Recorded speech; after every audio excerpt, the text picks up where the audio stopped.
మరియు అతడు ఉన్నత స్థలములను కట్టించి మందిరముగా ఏర్పరిచి లేవీయులు కానీ సాధారణమైన వారిలో కొందరిని యాజకులుగా నియమించెను.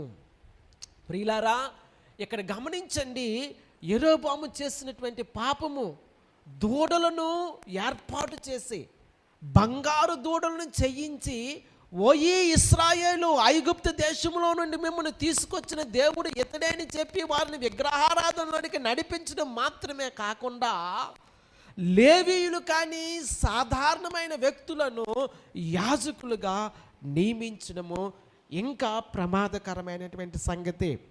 ప్రియులారా, ఒక సంగతిని చాలా స్పష్టంగా నేను మీకు జ్ఞాపకం చేస్తాను. అదేంటంటే, పాత నిబంధన కాలములో దేవుడు లేవీయులను యాజకులుగా చేసి ఉన్నాడు. ఇంకా చెప్పాలి అంటే